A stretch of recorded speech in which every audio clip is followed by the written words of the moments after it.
네, 오늘 이제 정상적인 그리스도인의 생활 두 번째 시간입니다. 사실은 지난번에 우리가 어느 정도 했기 때문에 이제 지금은 빨리빨리 이렇게 진도를 나가고 있습니다. 그래서 오늘 두 번째 시간입니다. 오늘은 제 2장이 되겠습니다. 교재를 혹 갖고 오셨나요, 여러분? 갖고 계신 분, 제2장 그리스도의 십자가라고 하는 제목의 이제 항목이 되겠습니다. 우리 지난번 1장에서는 그리스도의 보혈을 보았고, 지금 제2장에서는 그리스도의 십자가라고 하는 것을 이제 보게 됩니다. 사실 로마서 1장부터 8장까지를 보면은 이 두 가지가 이렇게 나누어지고 있어요. 1장에서부터 5장 11절까지는 그리스도의 보혈로 말미암아 되어져 가는 일, 그리고 5장 12절로 해서 8장 39절까지는 그 십자가에서 처리되는 일, 이렇게 둘로 나누어져 있습니다. 그래서 여기 전반부, 후반부 이렇게 했는데, 전반부에서는 우리들의 범죄, 즉 우리들의 죄들 또는 우리들의 행위, 그래서 영어로는 sins라고 하는 sin의 복수형, 그 문제를 사실 모든 사람이 제일 먼저 죄를 느낄 때는 이것부터 느끼는 거거든요. 즉 내가 살면서 저지른 죄, 이것부터 느끼거든요. 그러니까 내가 원래 본질적으로 죄인이다, 이런 것은 잘 생각 안 해요. 내가 자라면서 내 그때 잘못한 일이 있는데, 내가 그때 죄를 범했는데, 이런 것을 먼저 생각하죠. 바로 그런 문제, 사실은 그것도 역시 처리되어져야 될 문제이기 때문에 그런 것을 처리함에 있어서 그리스도의 보혈로 말미암아 우리가 의롭다함을 얻고 또 죄 사함을 얻고 용서함을 얻고, 이런 부분이 이제 나오는 것이 요 전반부입니다. 5장 11절까지의 부분입니다. 그래서 여기서는 그리스도의 보혈로 말미암아 우리가 죄 사함을 얻는 이 얘기가 나오고, 후반부에는 5장 12절에서 8장까지인데 여기는 우리들이 범한 죄를 다루는 것이 아니라 우리 자신을 다루죠. 다시 말하면 우리의 본질을 다루죠. 결국은요, 우리가 왜 죄를 범할 수밖에 없었느냐라는 문제가 나오는데, 그것은 우리가 원래 죄인으로 그렇게 태어났고 그렇게 존재했기 때문에 죄를 범하지 않을 수가 없었다라는 부분. 즉 그래서 여기에서는 이제 죄라고 하는 이게 단수형 죄입니다. 아까 위에서는 여기 복수형으로 죄들 그랬는데, 여기서는 단수형으로 죄, 그래서 영어로는 sin, 이렇게 바로 이 문제, 그러니까 우리 자신, 이게 죄인인 우리 자신을 그럼 어떻게 할 거냐, 이 문제를 처리하기 위해서 십자가가 나오는 거예요. 그리스도의 십자가. 그래서 그리스도의 십자가로 말미암아 죄에서 구원이다. 위에는 이 죄사함은 죄로 말미암아 주어지는, 우리 지난주에 다 본 거지만은 어떤 양심의 가책이라든가 사단의 송사라든가 또는 최후의 임할 심판이라든가 이런 부분들로부터 내가 건짐을 받았다라면은, 이제 이 후반부에서는 죄라고 하는 그 죄 자체, 거기서부터 내가 건짐을 받아야 되겠다. 왜냐하면은 내가 죄인으로 그대로 존재한다라는 것은, 이것은 그리스도인의 양심상 굉장히 꺼리껴지는 거거든요. 이걸 둘로 구별을 해야 된다는 이유가 바로 그겁니다. 뭐냐면은 죄 용서받는 것과 내가 죄로부터 건짐을 받는 것하고는 질적으로 다른 거예요. 죄 용서는 그저 죄에 대한 어떤 그 책임을 모면하는 거죠.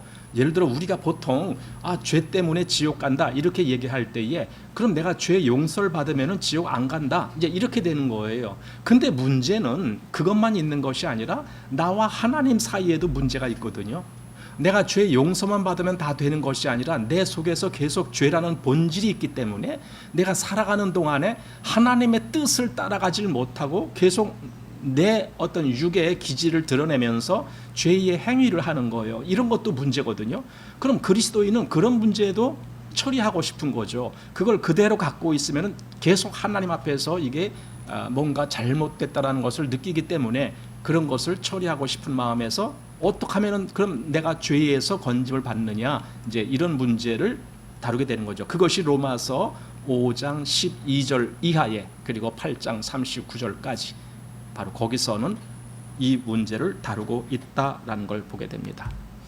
자, 이제 작은 1번 해갖고 또 다른 차이점이라고 하는 것이 있습니다. 여기 이제 첫 번째로 두 부활 제가 그랬는데 이제 부활이라도 똑같이 앞에서 말하는 부활하고 뒤에서 말하는 부활하고 차이점이 있다 이겁니다. 그래서 전반부에서는 어떻게 말했는데 후반부에서는 어떻게 말했는가 이제 이 부분을 보는 거예요. 자, 전반부에서 보면은 로마서 4장 25절 여기를 보면은 예수는 우리 범죄함을 위하여 내어줌이 되고 또한 우리를 의롭다 하심을 위하여 살아나셨느니라. 여기 살아나셨다라는 말이 이게 바로 부활을 얘기하는 거거든요. 그럼 이때 그러니까 전반부인 로마서 4장 24절에서 예수님의 부활은 우리를 의롭다 하시기 위한 부활이에요. 그런데 똑같이 부활 얘기를 하지만 로마서 6장 4절은 좀 달라요. 여기는 그리스도를 죽은 자 가운데서 살리심, 바로 이게 부활이거든요. 죽은 자 가운데서 그리스도가 살아났다, 부활이잖아요. 그럼 이 부활이 어떻게 되는 건가요? 그와 같이 우리로 또한 새 생명 가운데서 행하게 하려 함. 그러니까 로마서 4장에서의 부활은 우리를 의롭다 하심을 위해서 예수님이 부활하셨다라면 로마서 6장에서는 우리가 어떻게 행하느냐라는 문제 때문에 부활하셨다는 거예요. 그러니까 예수님의 부활에는요, 이 두 가지가 다 포함되어 있다 이 말입니다. 그래서 앞에서는 즉 전반부에서는 우리의 위치, 하나님 앞에서 우리의 위치가 의롭다라는 그 호칭을 들을 수 있게 하기 위해서 예수님이 부활했다라면은 두 번째 위치는 우리의 행실을 어떻게 할 것인가, 이 부분에 대해서 우리의 행실의 문제, 이제 이것이 로마서 후반부에서 지금 다루고 있는 문제입니다. 자, 그래서 화평에 대한 문제도 두 가지가 다 다릅니다. 첫 번째 화평은 로마서 5장에서 볼 수가 있는데 여기 보면은 이렇게 되어 있습니다. 로마서 5장 1절에 그러므로 우리가 믿음으로 의롭다 하심을 얻었은즉 우리 주 예수 그리스도로 말미암아 하나님으로 더불어 화평을 누리자. 그러니까 하나님과의 화평 관계가 되는 것, 이 문제. 로마서 5장 10절에도 같은 말씀입니다. 곧 우리가 원수 되었을 때에 그 아들의 죽으심으로 말미암아 하나님으로 더불어 화목되었은즉 이렇게 나오는 겁니다. 그러니까 지금 전반부에서 이 화평 또는 화목이라는 문제는 하나님하고의 관계의 문제입니다. 즉 과거에는 하나님과 원수가 되었잖아요. 여기 지금 그 말이 있죠. 우리가 원수 되었을 때에 바로 이 말이 있거든요. 그러니까 전에는 원수였었는데 그리스도의 죽으심과 부활로 말미암아 이제 하나님과 화목하는 관계가, 화평하는 관계가 됐다. 이것이 전반부에서 다루는 화평입니다. 그런데 후반부에서는 화평이라는 내용이 좀 달라요. 후반부에서는 여기 로마서 7장이나 8장 여기 보면은 그렇게 나오는 거예요. 나 자신과의 화평 이렇게 됐습니다. 이게 뭐냐면은 내 안에서의 어떤 문제가 있는데 거기서 나는 평화를 찾아야 된다라는 거죠. 그래서 로마서 7장 15절 보면은 나의 행하는 것을 내가 알지 못하노니 곧 원하는 이것을 행하지 아니하고 도리어 미워하는 그것을 함이라. 이게 뭡니까? 이게 내 안에 어떤 분쟁이 일어나고 있다라는 거예요. 내 안에 어떤 뭔가 잘못된 어떤 역사가 일어나고 있다라는 거죠. 이게 뭡니까? 내가 원하는 것은 하지 않고 있어. 가만 보니까 이게 이율 배반적이라고 우리가 보통 말하잖아요. 나는 분명히 하나님의 기쁨이 되는 것을 원하고 하나님 앞에 나는 거룩한 삶을 살기를 원하고 뭔가 하나님 앞에 뭔가 합당한 길을 가기를 원하는데 실제로 내가 살아가는 것은 이것은 반대길로 가는 경우가 있는 거예요. 뭐 항상 그런 건 아니겠지만 이게 이중적인 문제라고요. 내가 원하는 것을 내가 하질 않아. 이상하게 내 몸이 말을 안 들어요. 그리고 내가 원하지 아니하는, 도리어 내가 미워하는 그것을 내 몸이 하고 있더라는 거예요. 여러분 그게 실제로 여러분들은 살면서 느낍니까? 내가 하는 게 예를 들어 내가 누구한테 짜증을 냈다. 사실은 내가 짜증을 내는 걸 원하는 건 아니었잖아요. 난 그리스도 안에서 정말 누구한테라도 다 온화한 그러한 모습을 보이고 싶어 하잖아요. 그런데 막상 현실에 있어서는 안 그래요. 어떤 때는 짜증을 내는 거예요. 내가 이게 뭡니까? 내 속마음과 실제로 내 몸이 행하는 행동 간에는 이렇게 차이가 나는 거죠. 이게 불일치라는 겁니다. 사실은 그런 것까지도 다 바르게 되기를 원하는 거죠. 또 여기 로마서 7장 19절에 내가 원하는 바 선은 하지 아니하고 도리어 원치 아니하는 바 악은 행하는도다. 이게 현실입니다. 그래서 내 마음에서 보댓김이 오는 거예요. 내가 원하는 선은 하지도 않고 원치 아니하는 악을 행하고 있다니. 세상에 이런 이중적인 삶이 어디 있어요? 여러분, 우리는 뭐 어떤 사람들 보고 뭐 이중인격자라는 말을 많이 해요. 어떤 사람들 보고. 사실은요, 우리가 다 그래요. 우리가 다 우리 마음에 있는 그걸 그대로 행하지 않아요. 그렇게 행할 수도 없어요. 어떤 때는 이렇게 이중인격적인 마음들이 있습니다. 사실은 이런 문제 때문에 우리가 괴로운 거죠. 그리스도인의 괴로움이 바로 그런 거죠.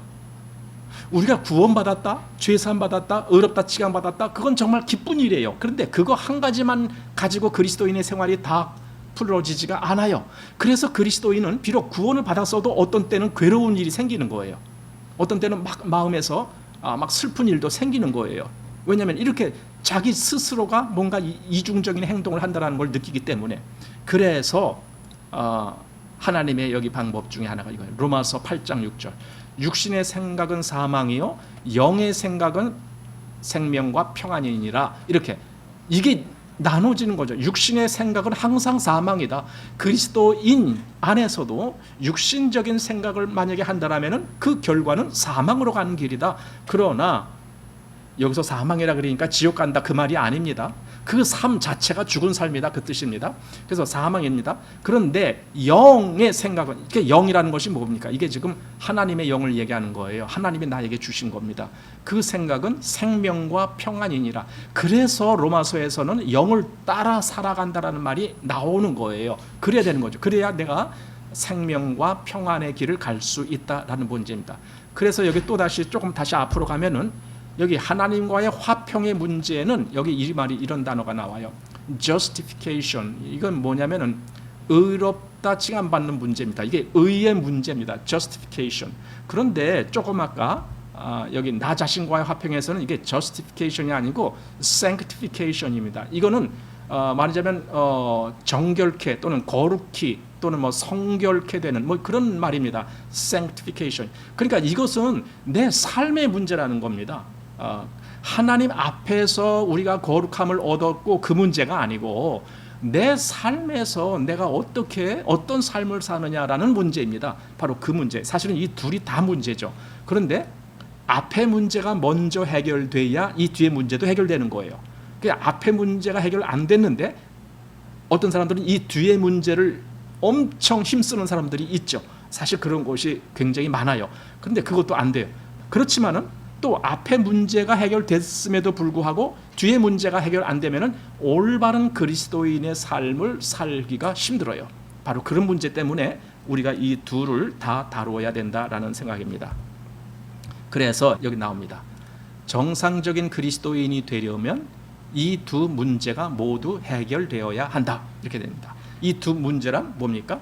첫 번째, 죄사함의 문제. 이것은 바로 전반부에서 말한, 즉 의롭다 칭함을 받는 문제, 칭의의 문제입니다. 우리 책에는 그걸 의인 이렇게 나왔습니다. 의인, 의로 인정받는 그 문제입니다. 이것이 먼저 해결돼야 됩니다. 이것을 해결하기 위해서 그리스도의 보혈이 필요했던 것이고 그 결과 하나님과의 화평을 누리는 겁니다. 이것이 첫 번째 문제의 해결입니다. 그다음에 두 번째 문제는 죄인의 본질의 문제, 바로 이 문제를 어떻게 해결될 것인가. 사실 그리스도인의 삶에서는 이것이 엄청난 비중을 차지하고 있거든요. 그랬을 때에 그리스도의 십자가에서 나는 그리스도와 함께 죽었다라는 그 사실을 받아들임으로 또 그것을 인정함으로 해결하는 겁니다. 이것이 하나님이 해결하신 방법입니다. 자, 그 다음에 보십시다. 어떻게 우리는 죄인이 되었는가라는 문제가 나옵니다. 이걸 왜 살피냐 하면은 어떻게 내가 죄인이 됐지? 이제 다시 요 앞으로 가면은 여기 죄인 여기 나왔잖아요. 죄인. 이제 2장부터는 바로 요걸 다루는 거예요. 우리가 지난주에 한 1장에서는 이 앞에 죄사함의 문제 이것을 다루었고, 이제 오늘은 사실은 이걸 다루지 않으려고 하는 거예요. 단지 비교만 지금 하는 것뿐입니다. 오늘 다룰 것은 이 죄인이라고 하는 문제입니다. 우리가 죄인인데 그럼 그걸 어떻게 할 거냐, 그리스도인인 우리는 어떻게 할 거냐, 바로 그 문제를 다루려고 지금 이것이 나온 겁니다. 그래서 죄인의 본질, 이걸 다루려면 먼저 이걸 알아야 됩니다. 우리가 어떻게 죄인이 되었는가, 이걸 알아야 됩니다. 왜냐하면 예를 들어 어느 동굴에 들어간다라고 합시다. 근데 동굴이, 자연동굴은 그 안에 뭐 길이 여러 갈래로 나 있는 것도 있고, 잘못하면 한번 들어가서 나오지도 못할 정도로 길이 아주 복잡하게 그렇게 조직되어 있는 것도 있고 그래요. 그러니까 그 굴에 들어가면은요, 내가 나갈 길이 어딘가를 항상 그걸 기억하고 있어야 되죠. 안 그러면 무슨 표시를 해놓든가 뭐 그래야 되죠. 그러니까 들어가는 것이 어딘지를 알아야 나오는 것도 알게 되는 거죠. 이것은 우리가 죄인이 되었다, 즉 우리가 죄라는 어떤 곳으로 들어갔다, 지금 그 말이에요. 그 우리가 어떻게 죄인이 되었지, 바로 그걸 알아야 그럼 우리가 어떻게 거기서 나올 수가 있지, 이것도 알게 되는 거예요. 그래서 어떻게 죄인이 되었느냐 했을 때에 아담 안에서 출생했기 때문에 그렇다, 이겁니다. 출생, 바로 출생의 문제가 나오는 겁니다. 사실 우리는 세상에 존재하는 것이 출생으로 존재합니다.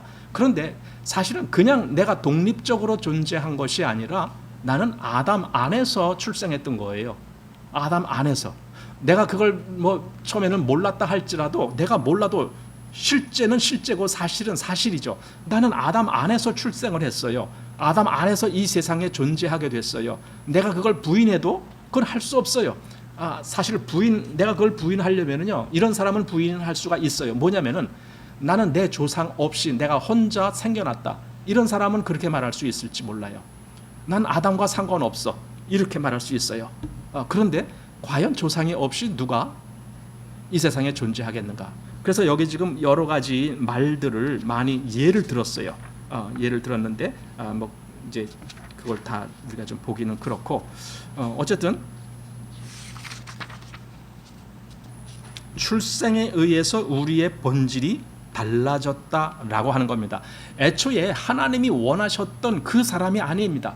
하나님은 죄인을 원하셨던 것이 아니잖아요. 그런데 우리가 죄인이 됐습니다. 그럼 그 죄인이 된 원인이 뭐냐 했을 때 우리가 잘 아는 로마서 5장 12절의 말씀이죠. 거기는 뭐라고 되어 있어요? 한 사람으로 말미암아 죄가 세상에 들어오고 죄로 말미암아 사망이 왔나니 그러므로 모든 사람이 죄를 지었으므로 사망이 모든 사람에게 이르렀느니라, 이렇게 말하잖아요. 그러니까 모든 사람이 왜 죄인이 됐고 왜 사망 안에 처하게 됐고 왜 심판에 처하게 되느냐, 이 원인은 뭐냐, 한 사람으로 말미암아 죄가 들어왔다라는 그 시작이 있었기 때문에 그렇게 된 거예요. 그리고 우리가 한 것은 뭐 우리가 잘못해서 죄인이 아니잖아요. 우리는 다만 아담 안에서 태어난 것뿐이에요. 그리고 그건 내가 피할 수 없는 거예요. 내가 이 생명이 존재하는 한 내 조상으로부터 그렇게 온 것은 그건 피할 수 없는 거예요. 그걸 보고 조상 탓하겠습니까? 여러분 우리 아버지가 잘했으면 내가 죄인이 안 됐을 텐데, 여러분 그렇게 탓하겠습니까? 아니면 아담을 탓하겠습니까? 여러분 그 탓할 수가 없어요. 사실은요, 아담이 죄를 범할 때 그때 나도 거기 같이 있었다는 거 아닙니까? 여러분 그거 어떻게 생각하십니까? 우리는 멜기세덱 이야기를 하면은 히브리서에서 레위는 아브라함의 뭡니까? 손자입니까? 고손자입니까? 증손자입니까?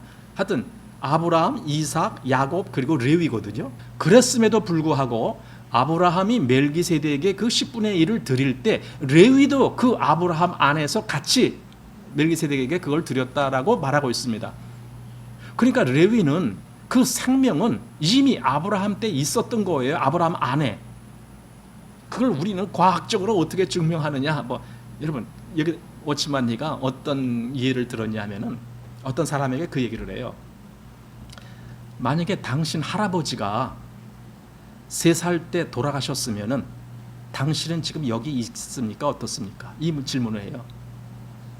당신 할아버지가 3살에 돌아가셨어. 그러면 나는 없지요, 이거죠. 당연하잖아요. 내 할아버지가 3살 때 돌아가셨는데 내가 여기 어떻게 있을 수가 있어? 그 말은 내 생명은 내 할아버지 안에 있었다라는 거잖아요. 근데 할아버지가 나를 출산하는 그러니까 내 아버지를 그러니까 낳을 때까지 그때까지도 살지 못하고 죽으셨다면 내 아버지도 없는 거고 나도 없는 거죠. 여러분, 우리 생명은 그 끄라바리 조상으로 올라간다니까요. 연결되어 있다니까요. 그래서 우리가 나중에 더 깊이 올라갔을 때 우리가 다 아담 안에 있었다라는 말을 할 수가 있는 거예요. 우리는 아담 안에 있었어요. 이걸 정말 인정할 수 있어야 되고 그걸 믿을 수 있어야 돼요. 그리고 사실은 우리가 그걸 몰랐다 할지라도 성경이 그 말씀을 해주기 때문에 나는 아담 안에 있었구나. 그러니 로마서 5장 12절의 말씀이 그대로 우리에게 사실이에요. 한 사람, 즉 아담으로 말미암아 세상에 죄가 들어왔어요. 근데 사실은 우리가 다 그 안에 있었어. 아담이 그 하나님이 먹지 말라 한 나무 실과를 먹을 때 나도 그 안에서 같이 먹은 거나 마찬가지예요. 아담 안에 있었으니까 내가. 지금 내가 인격적으로 그리고 내가 육체를 입어서 존재하는 생명은 여기 이 땅에 있지만은 내 생명의 끝, 그 어떤 뿌리라고 할까요? 그 뿌리를 거슬러 올라가면 난 아담 안에 있었어요. 그래서 아담이 할 때 모든 것이 다 내가 한 거나 마찬가지예요. 아담이 하나님을 거역할 때 나도 같이 거역한 거예요. 아담이 에덴 동산에서 내어 쫓길 때 나도 같이 내어 쫓긴 거예요. 하나님이 이것을 먹는 날에는 정령 죽으리라 했을 때 아담이 그것을 먹고 그 영이 죽었을 때 나도 거기서 같이 죽은 거예요. 그래서 모든 사람은 다 아담의 후손으로 같이 아담과 같이 죽은 존재요, 아담과 같이 죄인인 존재로 이 땅에 존재하는 겁니다. 이제 그 얘기를, 그래서 우리가 어떻게 죄인 되었느냐라고 했을 때에 한결같이 대답은 죄를 범한 사람이 죄인이다 이렇게 얘기를 하지만 성경은 그게 아닙니다. 우리가 죄인으로 태어났기 때문에 죄인입니다. 이 얘기를 하는 겁니다. 누가 잘못했느냐를 가지고 우리가 죄인이다라고 보통 말을 해요. 누가 잘못했느냐, 그것이 죄의 원인인 것처럼 말을 해요. 사실은 그래요. 세상에서는 다 그래요. 예를 들어 어떤 범인을 잡아서 재판을 하고 할 때에 그 범인을 죄인으로 규정하는 것이 이제 사법부의 할 일이죠. 그래서 재판을 하고 저 사람은 죄가 있으니까 뭐 징역 몇 년 처한다 뭐 이렇게 땅땅땅 하는 것이 사법부란 말이죠. 판사가 그 일을 하잖아요. 그러면은 죄를 범했기 때문에 이 사람은 죄인이야. 문제는요, 그 사람이 죄인인 건 맞는데 문제는 그럼 다른 사람들은 다 뭐냐는 거예요. 이 사람들은 죄인이 아닌가? 이거죠. 이거 잘못을 한 사람, 이 사람은 죄인이고 다른 사람은 죄인이 아닌가? 우리 세상에서는 그런 어떤 기준을 갖고 있다는 거예요. 그런데 성경에서는 이거 잘못을 저지른 사람도 죄인이지만 잘못을 저지르지 아니한 이 사람도 죄인이야 이렇게 말해줘요. 이게 납득이 가느냐 이거예요, 인간들에게. 사실 그게 납득이 안 가잖아요. 아니 잘못은 제가 범했는데. 소연이하고 시연이하고 가끔 싸울 때 소연이한테 물어보면은 얘가 이렇게 했어요. 이제 이렇게. 그러면 시연이는 뭐래? 아니 언니가 이렇게 했어. 뭐 이렇게 이제 얘기를 해요. 그 얘기를 저도 많이 들었어요. 그 뭡니까? 그렇게 제가 먼저 잘못했다 이제 이 얘기거든요. 우리는 자꾸만 누가 잘못했느냐 이 기준만 가지려고 그래요. 그런데 여러분, 우리는 잘못해서 죄인 된 게 아니에요. 이건 다시 말하면은 시연이가 강아지를 기르고 싶다 그래요. 그럼 강아지는 누가 나? 돼지가 낫나 소가 낫나? 개가 나야 강아지가 되지, 그죠? 강아지는 개가 나야 돼. 다른 것이 나면 안 돼요. 그러면 죄인은요, 죄인으로 출생했기 때문에 그래요. 우리 아버지도 죄인이시고 우리 할아버지도 죄인이고 쭉쭉 올라가니까 아담까지가 올라가서 아담도 죄인인 거예요. 다 죄인이야. 그래서 죄인이 죄인을 낳은 거예요. 그게 그냥 우리의 현실입니다. 그런데 그게 문제가 안 되면 좋을 텐데 문제가 되는 거예요. 왜 문제가 돼요? 내 본질이 죄인이니까 내가 행하는 일이 다 그거예요. 죄에서 근거가 나온 거예요. 그 행위밖에 안 나와요. 여러분, 죄인이 교회 다녀도 죄예요. 죄인이 선한 일을 해도 죄인이에요. 죄인이 아무리 아름다운 뭔가를 해도 그것도 역시 죄인이에요. 그래도 그가 의인이 될 수가 없어요. 그가 그것 때문에 죄인이라는 그 오명을 벗을 수가 없어요. 그냥 죄인입니다. 출생을 했으면은 그 출생이 끝날 때까지는 죄인입니다.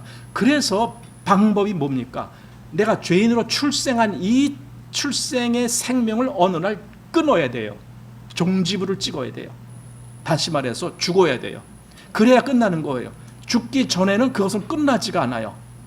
참 묘한 거죠. 내가 죄인으로 출생했으면은 어느 날 그 죄인으로 출생한 이 사실이 끝나야만이, 그래야만이 더 이상 죄인이 아닌 걸로 그렇게 나타날 수가 있는 거예요. 여기 다시 한번 여기 보십시다. 우리가 어떻게 죄인이 되었는가 했을 때 아담 안에서 출생했기 때문에 죄인이 됐다. 그러면서 보십시오. 문제가 이렇게 되는 거예요. 우리의 범죄, 즉 죄를 범하는 행위죠. 그것은 보혈에 의해서 처리가 되지만 죄인인 우리 자신은 그것은 십자가에 의해서 처리되어야 한다 이겁니다. 그래서 십자가가 필요한 겁니다. 그리스도의 십자가. 그리고 그것은 우리의 십자가도 되는 거예요. 그러니까 죄 행위는 예수님의 흘리신 피로 다 갚아주신 거예요. 그런데 죄인인 나 자신은 십자가에서 그것이 죽고 다시 살아나야만 되는 거예요. 이 문제를 로마서 전반부에서는 바로 그 죄에 대한 사함의 문제, 그리고 후반부에서는 내가 다시 거듭나는 그런 문제를 해주고 있다라는 겁니다. 자, 이제 그 다음 주제로 가봅니다. 인간의 본래 상태라는 것을 이제 보게 됩니다. 자, 인간의 본래 상태.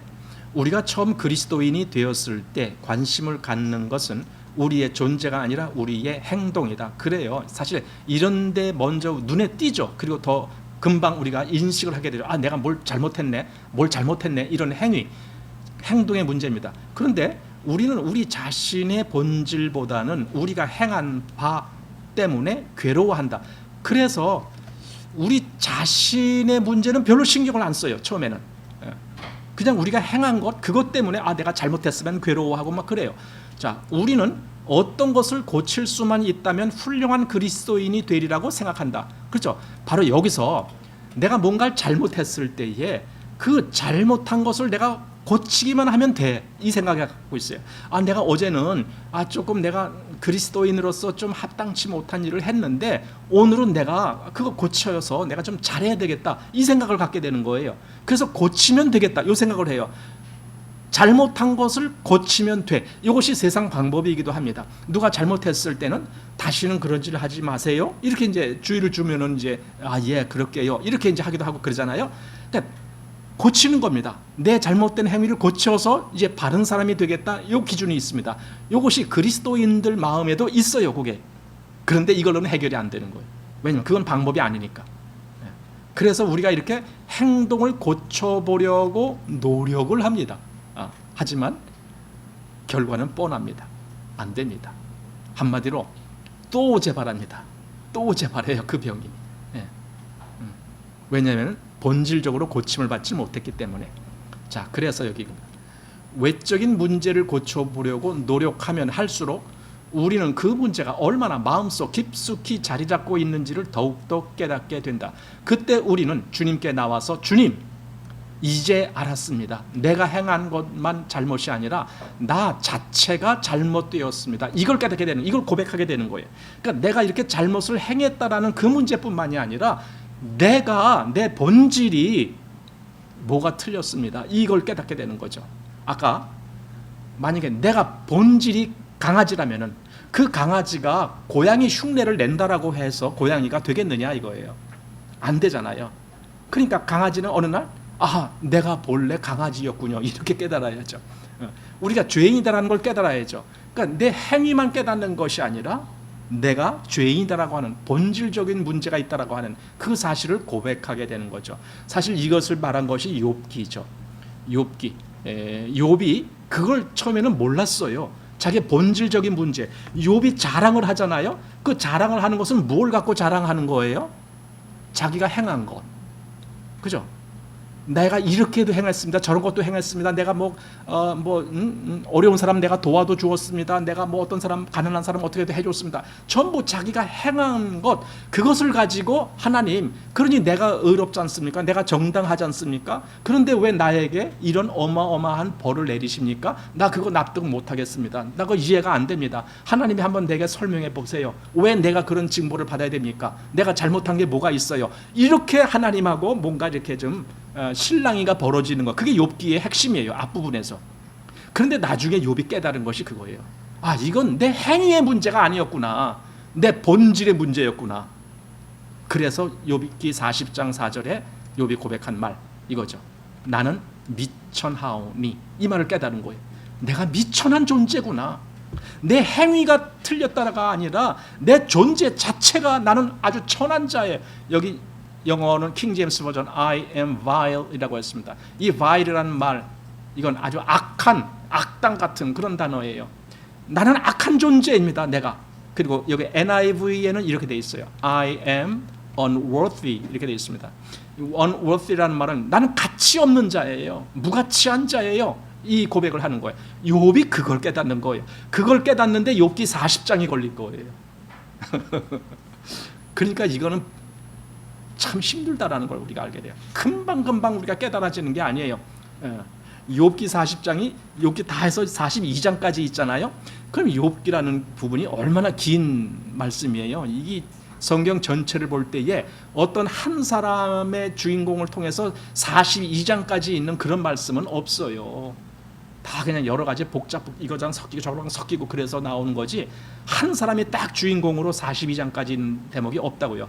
그럼 이렇게 많은 분량을 차지하면서 욥기가 기록된 이유는 자기 자신이 미천하다라는 이 사실을 발견하는데 이렇게 어마어마한 어떤 것이 필요하다라는 거겠죠. 사실 그래요. 근데요, 이게 정말 이걸 깨닫게 해주시는 분이 성령님이시거든요. 성령님이 오시면은, 예수님이 요한복음 16장에서 그가 오시면 죄에 대하여, 의에 대하여, 심판에 대하여 세상을 책망하시리라 그랬잖아요. 그러니까 여기 책망이란 말은 그 양심의 깨우침을 준다, 그 뜻입니다. 이 책망이. 그러면 정말 성령님이 깨우쳐 주실 때 바로 이것이 보이기 시작하는 거예요. 아, 나라는 인간 존재가 그런 존재군요. 그런데 내가 어떻게, 이 악한 존재가 어떻게 선한 일을 할 수가 있겠습니까? 이제 나오는 거예요. 내가 행하는 그 모든 일은 다 악한 것이군요. 이게 이제 결론이라는 거예요. 아니, 예수님도 그랬어요. 그래서 뭐냐면은, 사람은 그 쌓은 속에서 그 쌓은 것을 내놓는다. 그래서 선한 사람은 그 쌓은 선에서 선한 것을 내고, 악한 사람은 그 쌓은 악에서 악한 것을 내느니라. 그리고 또 마태복음 15장에서는 사람의 입으로 들어가는 것이 사람을 더럽게 하는 것이 아니라 입에서 나오는 그것이 사람을 더럽게 한다. 그러니까 자꾸만 내 속의 문제다, 이렇게 얘기를 한 거예요. 속의 문제다라고 얘기한 것은 다시 말하면 내 본질이 문제다, 이 뜻이거든요. 그럼 본질이 문제다. 근데 이미 아담 안에서 모든 사람이 다 죄인이다. 이미 본질에 이미 문제가 생긴 거예요. 그러니 어떻게 거기서 선을 내놓을 수가 있느냐고요. 이미 악한 자가 됐고, 이미 여기서 말한 대로 악한 자가 됐고, 이미 무가치한 자가 됐는데 거기서 어떻게 의미 있고 어떻게 가치 있는 뭔가를 생산해낼 수가 있겠느냐고요. 어떻게 악인이 선을 행할 수가 있겠느냐고요. 그냥 인간이 보기에 착한 일 같기도 하고 뭔가 선한 일 같기도 하고, 그건 인간 기준입니다. 하나님이 보시기에는 그게 전부 악인 속에서 나오는 거예요. 그래서 사람의 속에서 나오는 것은 더러운 것밖에 없어요. 이 문제, 바로 여기까지 우리가 볼 수 있다라면은 사실은 문제는 간단해져요. 그리고 그 문제는 역시 하나님이 해결하시는 거예요. 우리 인간이 해결하지 않아요. 근데 사람들이 여기까지가 안 보이는 거예요. 이걸 인정을 안 하는 거예요. 그래서 해결이 안 되는 거예요. 여러분, 우리가 죄인이면요, 우리로 말미암아 되어져가는 모든 일이 다 죄예요. 그걸 알 수가 있어야 돼요. 그래서 여기 책에 보면은 선한 죄인도 있고 악한 죄인도 있다, 뭐 이런 말씀도 해요. 이 땅에서 선한 일을 하지만 그의 본질은 그냥 죄인이야. 악한 일을 행해야만 죄인이 아니라 선한 일을 한 것도 죄인이에요. 착한 일을 한 것도 죄인일 수가 있어요.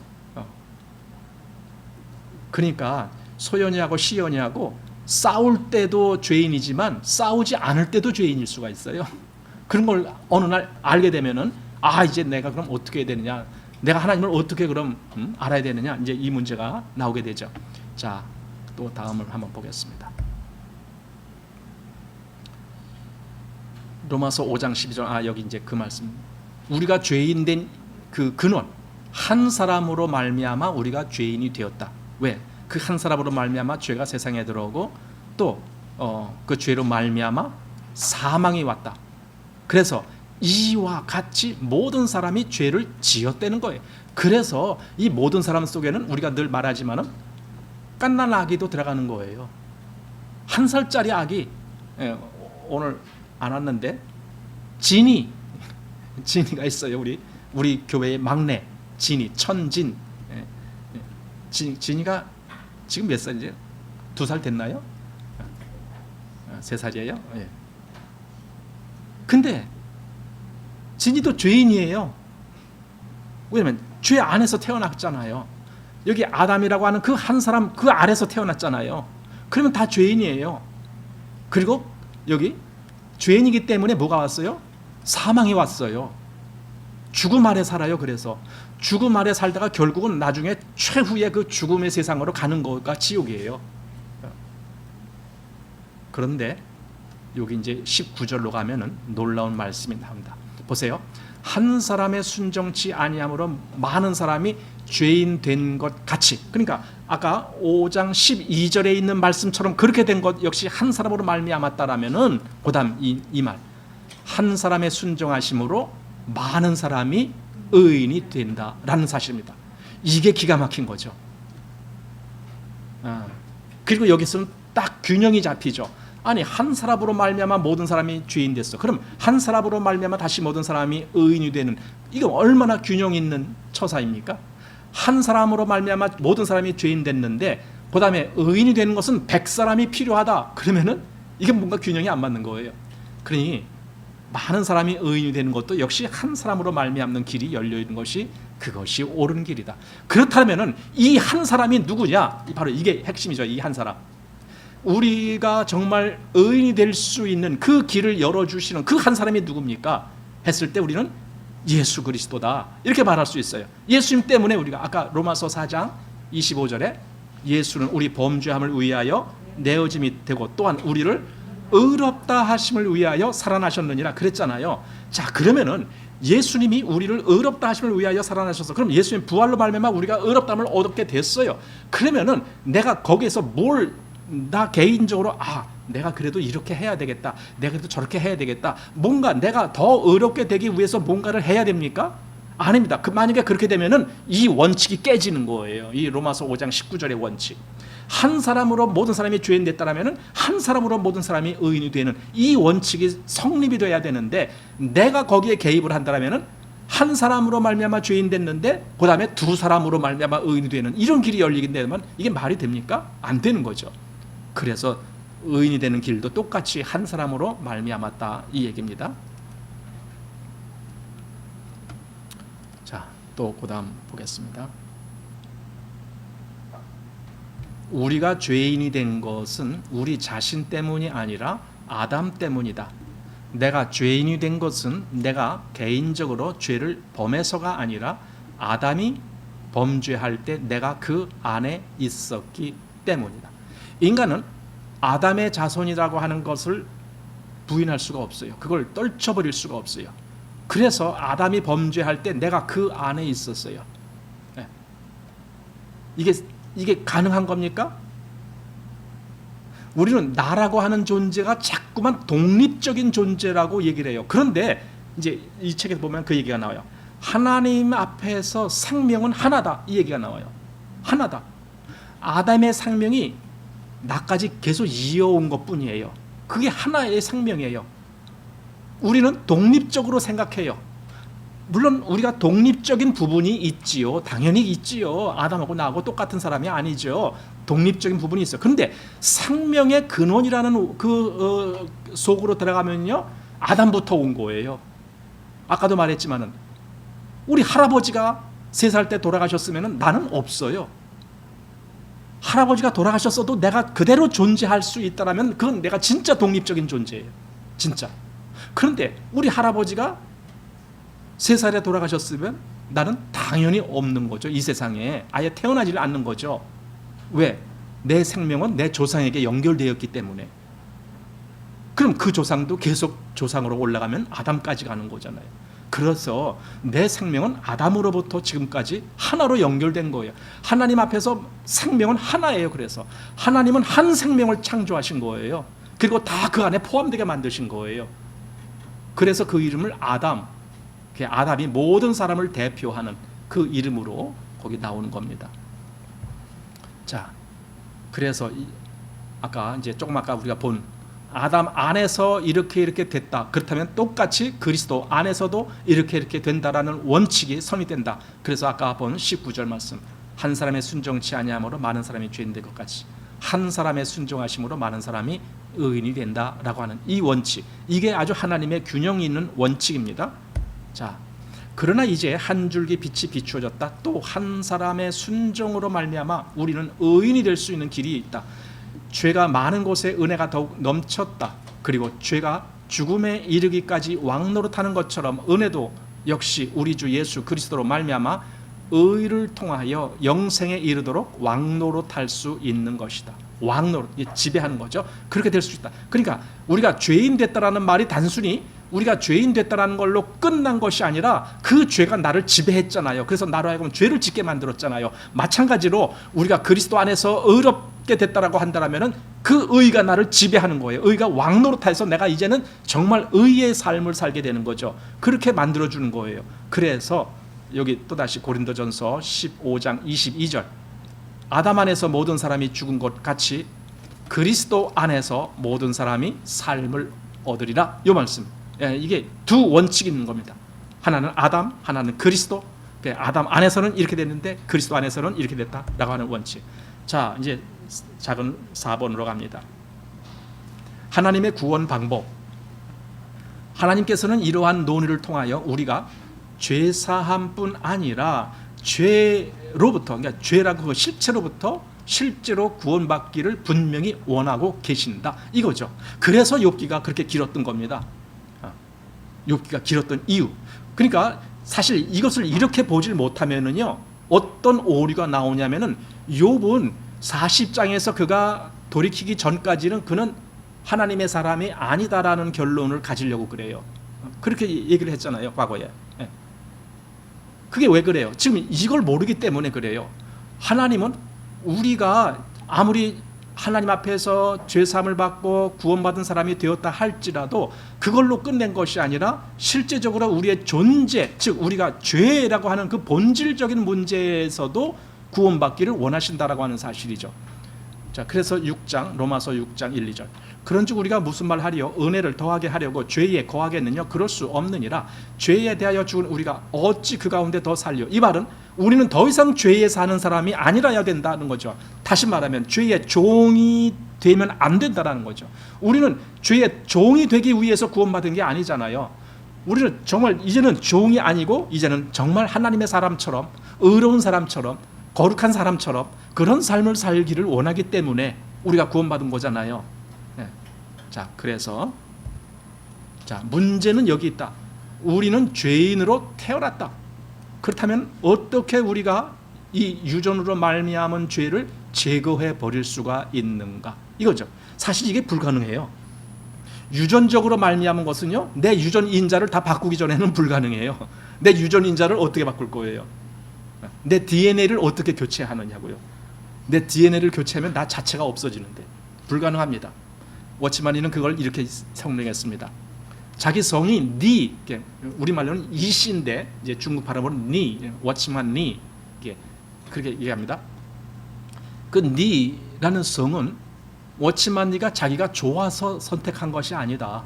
자기 아버지가 니씨이기 때문에 물려받은 것이다. 그것은 곧 자기 조상이 니씨이기 때문에 물려받은 것이다. 어느 날 내가 그것이 싫다고 해서 나 니씨, 나 갖기 싫어, 나 니씨 아니야, 나는 뭐 김씨가 될래, 그런다라고 해서 내가 바뀌어지는 게 아니다, 이거예요. 나는 그냥 니씨 형태를 그냥 그대로 갖고 산다, 이겁니다. 전에 이제 제가 저희 아버지 살아계실 때에 그때 제가 가끔 강화에 갔습니다. 강화에 이제 할머니, 할아버지 묘지가 있기 때문에 거기 이제 묘집 가을에 벌초도 하고 이제 그러려고 돌보려고 거기 이제 갑니다. 그 저희 형이 또 계실 때 형이랑 같이 그 벌초하러 갑니다. 가을 때는 추석 전에 가고 그랬습니다. 가면은 거기 이제 옛날 거기 고향이에요. 저는 거기서 낳은 지 거기서 제가 출생해갖고 한 서너 개월 만에 김포로 왔기 때문에 옛날 어릴 기억은 하나도 없죠. 제가 이제 우리 나이로 2살 때 거기서 왔으니까 제가 음력 10월에 출생해갖고 그 다음 뭐 몇 달밖에 안 되죠. 그래서 일로 왔기 때문에 모르는데 이제 거기 그 제가 거기서 낳았다는 것을 거기 어른들은 알고 계시죠. 그 어른들은 저를 이제 뭐 계시 집안에 뭐 이렇게 아들 뭐 둘째 아들 뭐 이거 다 알고 있어요. 그래서 제가 거기 갑니다. 가면은 거기 계시는 분들이 이제 저보고 그래요. 아유 어쩌면 아버지하고 똑같이 생겼어 이 얘기를 하셔요. 아버지하고 똑같이 생겼어. 제 생각에는 난 우리 아버지랑 똑같이 생기지 않았거든요. 내가 보기에는. 근데 그분들이 그렇게 얘기를 하는 거예요. 아버지랑 똑같이 생겼어. 내 안에 내 아버지의 DNA가 그대로 왔기 때문에 그래요. 저번에 우리 무진이 자매가 그랬던가요? 우리 아들 영진이 보고 저한테 그래요. 나중에 가까이서 보니까 아빠랑 똑같이 생겼다. 내가 싫어도 버릴 수가 없는 게 그 유전이에요. 그 DNA는 내가 그냥 갖고 태어나요. 싫어도 안 버려진다니까. 그래서 성을 나는 내 마음대로 바꾸는 게 그게 아니 성을 바꾼다라고 내 본질이 바꿔집니까? 안 바꿔지잖아요. 그러니까 내가 마음대로 바꿀 수가 없는 게 바로 그런 거거든요. 오치만이가 그 얘기를 하더라고요.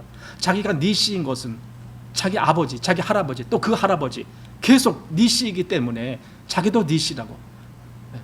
또 자기가 중국 사람이다라고 하는 것은 자기가 미국 가서 살든 영국 가서 살든 또는 제가 영어를 아무리 잘하든 못하든 그냥 자기는 중국 사람이다 그거예요. 그건 바꿔지지가 않는다 그거죠. 예, 마찬가지로 여기 우리가 죄인으로 태어났고 그것은 우리가 이 유전으로 말미암은 죄를 제거해 버릴 수가 있겠는가?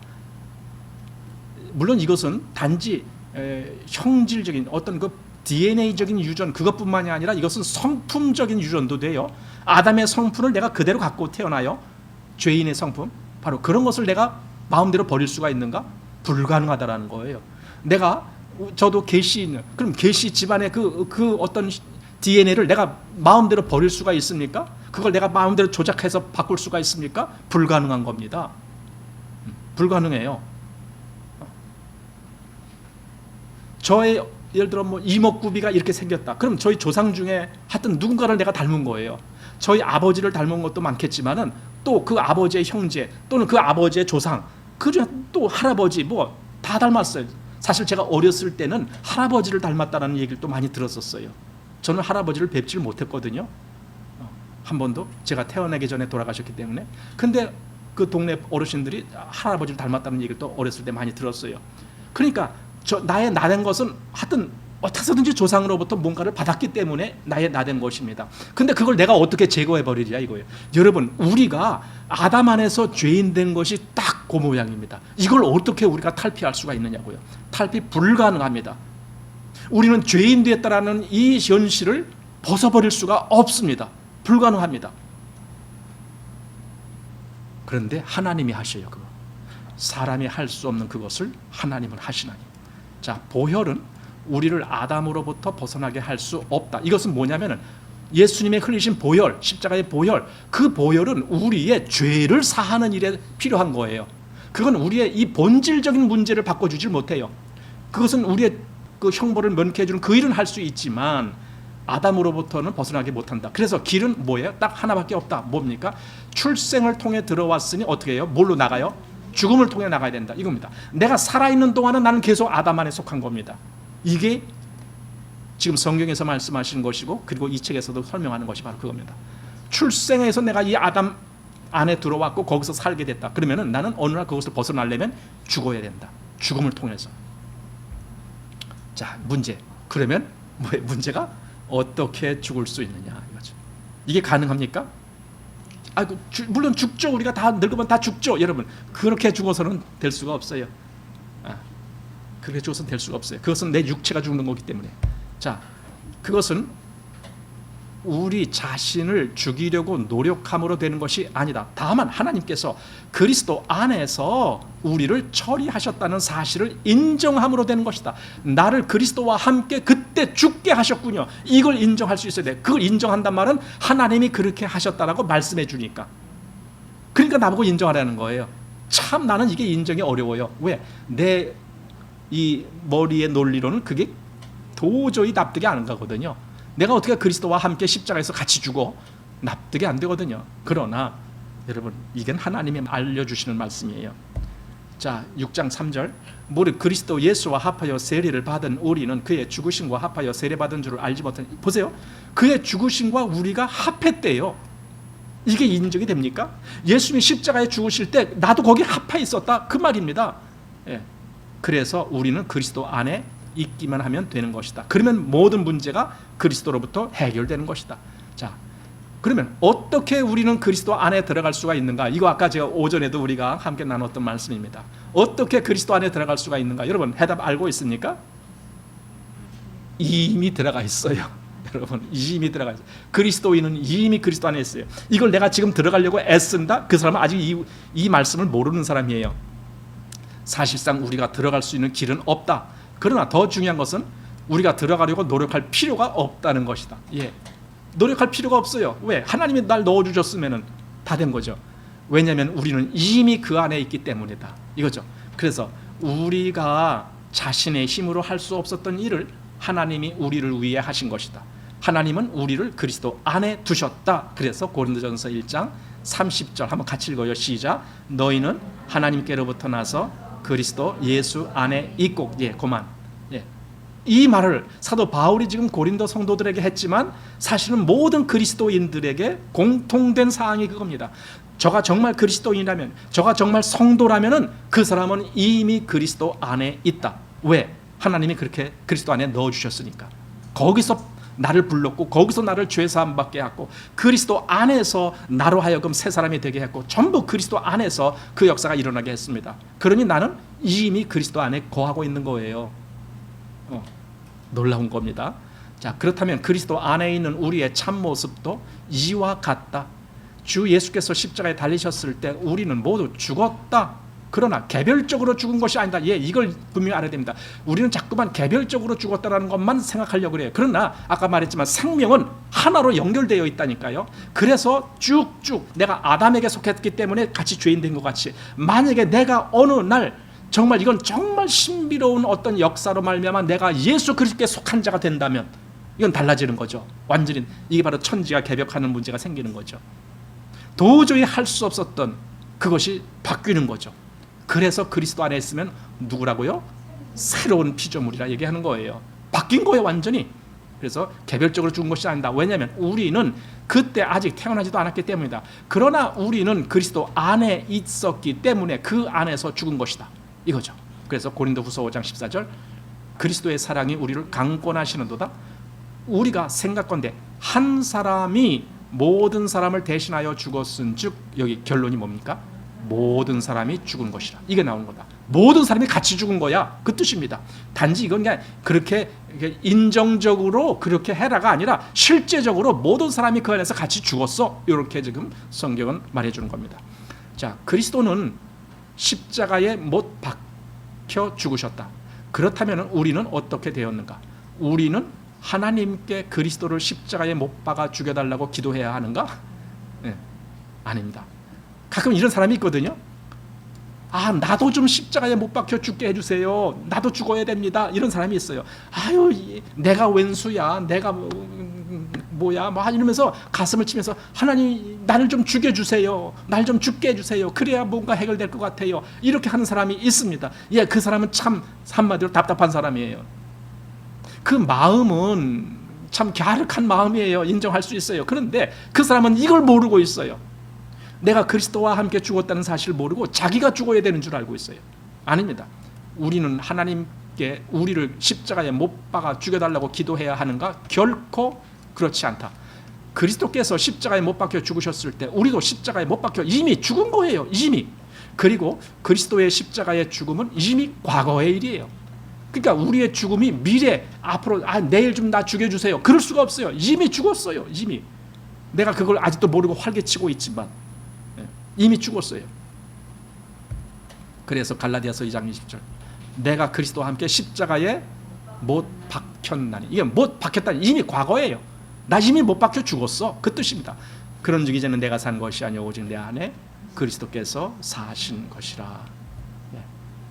자, 이제 작은 5번, 대표적이고 포괄적인 그리스도의 죽음과 부활이라고 하는 대목입니다. 주 예수 그리스도께서 십자가에서 죽으실 때 그는 피를 흘리셨다. 그리스도께서는 이렇게 그의 무죄한 생명을 내어주심으로 우리의 죄를 대속하셨고, 그러니까 여기 피, 그의 피는 여기 대속이라는 것과 연결됐습니다. 또 하나님의 의와 거룩함을 만족시키셨다. 성경은 우리가 그리스도와 함께 피를 흘렸다라고 말한 것은 한 군데도 없다. 보세요. 그리스도가 피를 흘리셨기 때문에 우리가 대속을 받은 거예요. 내가 같이 피를 흘렸기 때문에 대속받은 게 아니라 그 말이에요. 그리스도 한 분이 피를 흘렸는데 그것 때문에 내가 대속함을 얻었어요. 그렇다면 우리가 이제 여기 나오잖아요.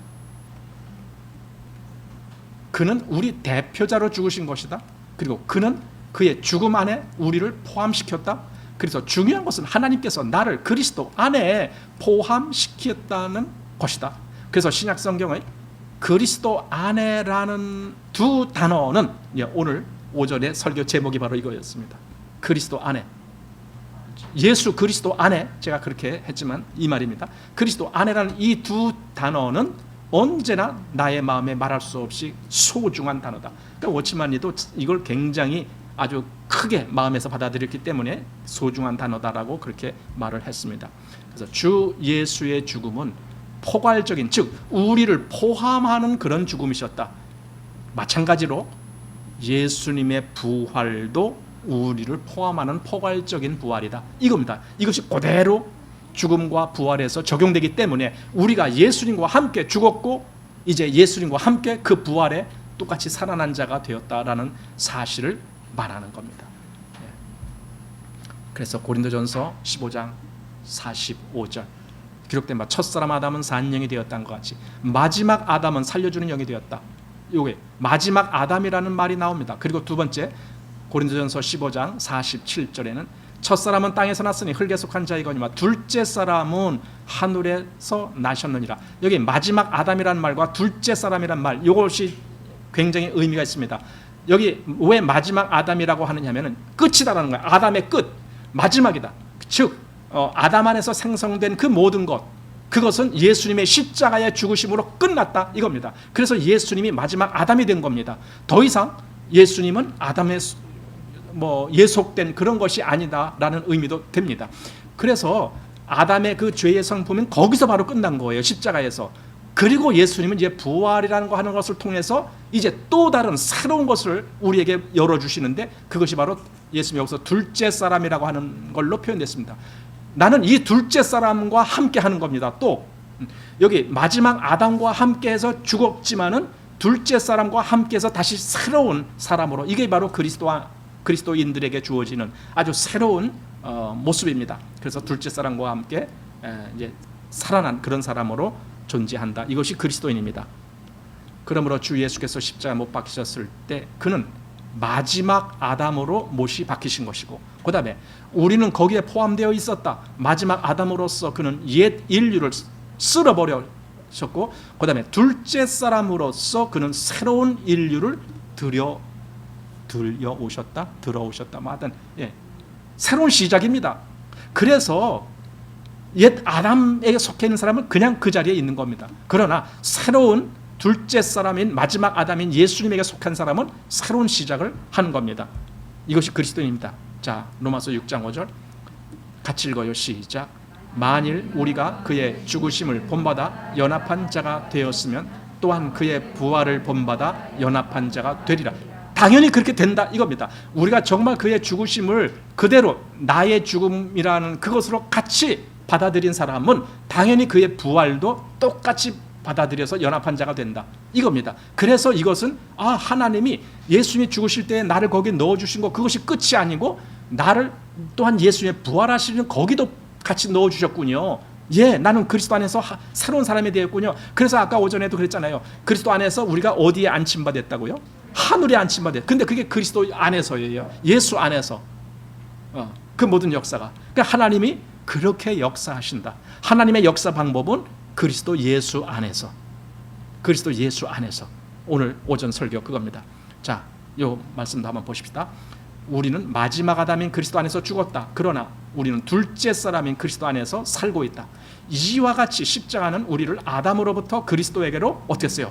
옮기는 하나님의 능력. 이게 십자가가 그렇다는 거예요. 그래서 지금 우리에게 더욱 중요하게 여겨지는 것이 십자가라는 거죠. 로마서 그 복음을 얘기하는 부분에서 후반부, 즉 5장 12절 이하에 말한 그 내용이 바로 이 내용을 얘기하는 거예요. 십자가. 그리스도의 십자가는 우리를 아담으로부터 그리스도에게로 옮기는 그 역사가 있게 했다. 이제 이것이 오늘 2장 끝입니다. 그래서 좀 분량이 많았지만은 내용은 간단합니다. 1장에서는 그리스도의 보혈은 우리의 죄를 해결했지만 그리스도의 십자가는 우리 본질, 즉 아담 안에 있는 우리 본질을 이제는 그리스도 안에 있는 자로 그렇게 바꿔주는 역할을 한다. 이것이 본질입니다. 그래서 우리 보고 그렇게 여기라는 거예요. 또 그렇게 믿으라는 거예요. 이미 나는 그리스도와 함께 죽은 자다. 내가 왜 그걸 모르고 여지껏 산자처럼 그렇게 행세를 했지? 나는 죽은 자인데 나는 아담 안에 속한 나는 마지막 아담인 그리스도와 함께 그 마지막을 끝내버렸는데, 그리고 이제 둘째 사람인 새로운 부활하신 예수님과 함께 내 그리스도인의 새로운 삶이 시작하는 건데 하면서 이걸 우리로 하여금 받아들이라라는 말씀을 해주고 있는 겁니다. 자, 오늘은 질문 받지 않겠습니다. 시간이 너무 많이 지체됐기 때문에 혹시 질문 갖고 계시면 다음 주에 해주시면 좋겠습니다. 이제 함께 기도하겠습니다.